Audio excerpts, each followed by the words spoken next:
मालेगाव विधानसभा बाह्य मतदार यादीची तपासणी केली असता या मतदारसंघात एकाच व्यक्तीचे नाव, फोटो अनेक ठिकाणी म्हणजे 2-4 ठिकाणी नावे आढळून आले। सदरची बाब ही अतिशय गंभीर व बोगस मतदान करण्याचा हेतू असल्या कारणानं आज मालेगाव येथील 12 बलुतेदार मित्रमंडळाचे संस्थापक बंडूकाका बच्छाव यांच्या वतीने तहसीलदार कार्यालयावर मोर्चा काढून निवेदन देण्यात आले।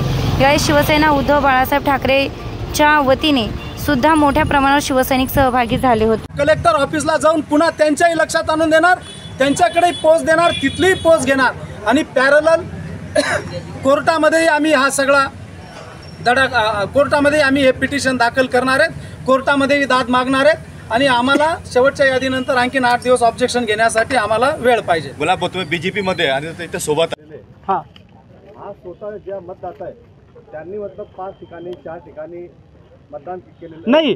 याच्यामध्ये हे बघलं, मतदान नोंदत असताना काही बिचाऱ्या मतदातांचा नोंदणाऱ्यांचा दोष नाही, परंतु काही ठिकाणी लाडली बहीण नोंदण्याचे केंद्र चालू होते। ज्या बिचाऱ्या मायबाप बहिणी ज्या ठिकाणी नोंदायला यायच्यात पण संबंधित यंत्रणेला त्या आपल्या वार्डातले आहेत, आपल्या भागातले आहेत, परिचित आहेत, म्हणून त्यांनी त्या ठिकाणी रजिस्टर मेंटेन केलं।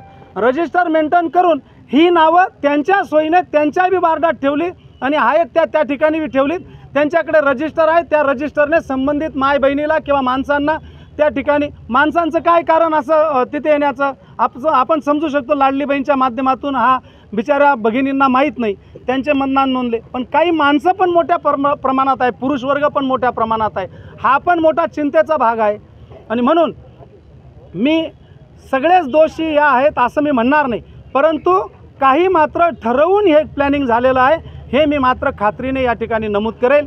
मी नम्रपणाने एकच आपल्या चॅनलच्या माध्यमातून सांगेल पुन्हा शासनाला की आपण जो ऑब्जेक्शन घेण्याचा कालावधी आहे 30 तारखेला अखेरची यादी जाहीर होईल, तिच्यानंतर 8 दिवसाचा ऑब्जेक्शन घेण्याचा टाईम द्यावा, जेणेकरून सर्वसामान्य उमेदवार त्याच्यामध्ये लक्ष घालून आणि जो काही बोगस मतदानाचा धडाका झालेला आहे, नोंदल्या गेलेला आहे, आज जसे 9000 मतदान या ठिकाणी आणून दिले अशाच प्रकारचे मतदान पुढच्या यादीमध्ये बी आणून देतील।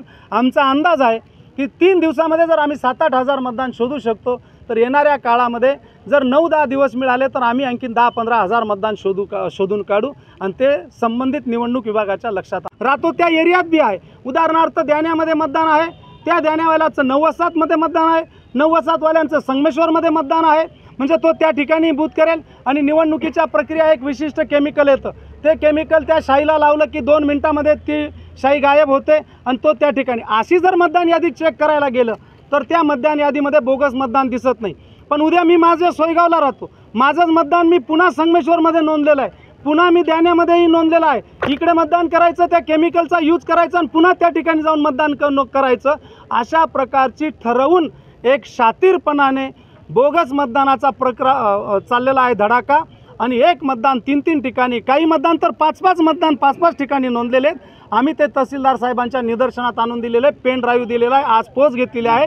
जबाबदार यंत्रणेला त्यांनी फक्त त्यांची न्यायनीतीने जबाबदारी पार पाडावी, त्यांना शोधायचं सुद्धा काम नाही। वास्तविक ही जबाबदारी त्यांची आहे, ती आम्ही उद्धव बाळासाहेब ठाकरे शिवसेनेच्या सगळ्या कार्यकर्त्यांनी 12 बलुतेदार फाउंडेशनच्या माध्यमातून हे सगळे बोगस मतदान नोंदून शोधून हे त्यांच्या टेबलावर दिलेले आहे, त्यांना फक्त क्लिक करायचं एवढंच काम बाकी ठेवलेलं आहे, ती त्यांची नैतिक जबाबदारी आहे। आणि ज्यांनी अशा प्रकारचं हे कामकाज केलं, एक वेगळ्या पद्धतीने शातीरपणाने 2 नंबर पद्धतीने हे बोगस मतदान नोंदण्याचा धडाका ठेवला, ज्यांनी त्यांना मदत केली असेल, ज्या प्रशासनाने किंवा ज्या जो कोणी असेल त्यांनी आणि ज्यांनी हे कृत्य केलं असेल, त्या सगळ्यांचा मी उद्धव बाळासाहेब ठाकरे शिवसेनेच्या वतीने आणि 12 बलुतेदार फाउंडेशनच्या वतीने आणि तमाम मालेगावकरांच्या वतीने निषेध करतो।